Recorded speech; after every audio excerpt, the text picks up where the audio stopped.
Hi everyone, good morning. কেমন আছো সবাই? আশা করি সবাই খুব ভালো আছো। একটা নতুন ভিডিওতে তোমাদের সবাইকে জানাই অনেক ওয়েলকাম।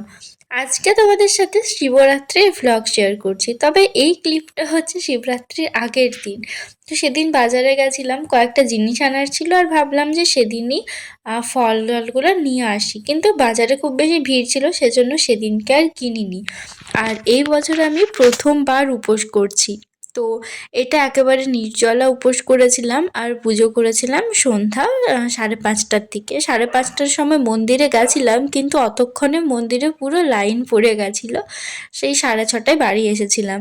তো সকালে উঠেছিলাম নর্মাল যেমন উঠি, তারপর স্নান করে ধূপ দিয়ে, আর সেদিন মা বেডশিটটাও চেঞ্জ করে দিয়েছিল, তো সেজন্য এখন অন্য একটা বেডশিট বার করছিলাম। আর আমি না প্রায় প্রতি বছরই ভাবতাম যে এরপর থেকে শিবরাত্রি করব, কিন্তু কোনো বছরই আর করা হয়নি।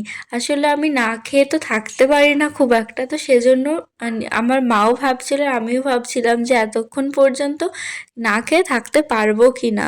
কিন্তু সত্যি বলতে সেদিন প্রথমে একটুও কষ্ট হয়নি উপোস করে থাকতে। তো ভাবলাম শুধু শুধু বসে থাকলে তো সময়টা অনেকটা বড় মনে হবে, তো সেজন্য আমার যা পড়ার ছিল সেটা পড়লাম। এরপর 5টার দিকে রেডি হচ্ছিলাম, 5টা না 4:30টার সময়। তো প্রথমেই ভেবেছিলাম যে শাড়ি পরবো, আর মায়ের আলমারি থেকে একটা লাল কালারের শাড়ি বের করেছিলাম, আর এর সাথে সব কিছু গোল্ডেন কালারেরই পরেছিলাম। তবে না ইচ্ছা ছিল যে এই ব্যাঙ্গলটা পরবো, কিন্তু শেষ পর্যন্ত আর পরিনি। অবশ্য পরে মনে হলো যে শাড়ি না পরে গেলেই ভালো হতো, কারণ যেহেতু উপোস করেছিলাম লাস্টের দিকে না আমি পুজো করতে করতেই ঘামছিলাম, এত গরম লাগছিল হঠাৎ করে, আর হাত পাগুলো বাড়ি আসার পর পুরো কাঁপছিল।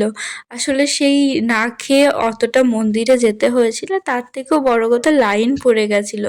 আমি তো ভেবেছিলাম যে 5:30 6টার দিকে যাচ্ছি, অতও হয়তো কেউ যাবে না অত তাড়াতাড়ি, কারণ শিবরাত্রির তিথিটা পড়েই ছিল 4:45টার থেকে, কিন্তু দেখছি আমার আগেই সবাই চলে গেছে। তো এরপর এই পুজোর যা যা লাগে সেগুলো গোছাচ্ছিলাম।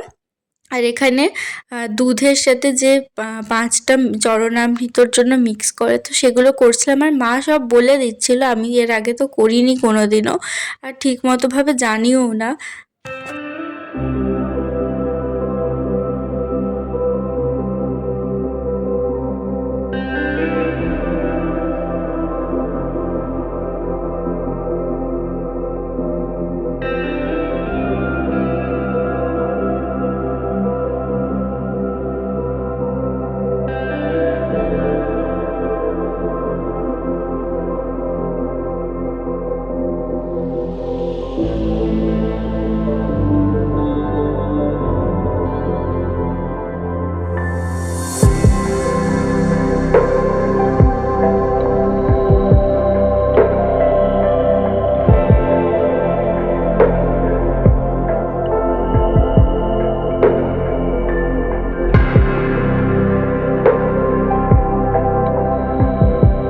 সব কিছু রেডি করে দিয়ে নিজে রেডি হয়েছিলাম, আর এখানে থালাটা সাজিয়েছিলাম, যদিও এটা একটা থালা, আর একটাতে মিষ্টি আরও কিছু ছিল।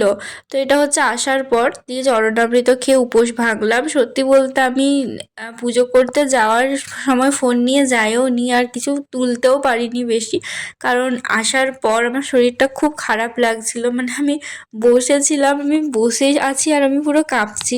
খাবার খেতে খেতে না হাতটা একেবারে কাঁপছিল। সারাদিন জল না খেয়ে প্রথমে তো কিছুই হয়নি ফিল, বাট পুজো করার পর আবার বেশি খারাপ লাগছিল। তো সকালবেলায় মা সাবু ভিজিয়ে রেখেছিল, তারপর সাবুটাই মেখে নিলাম। যদিও ওর এই সাবু খেতে না ভালো লাগে না বেশি, মানে আমি মিষ্টি জিনিসটাই পছন্দ করি না, কিন্তু উপোস করলে তো একেবারে তো নুন ছাড়া উপোস, আর মিষ্টি ছাড়া তো কিছু সেরকম খাওয়ারও থাকে না।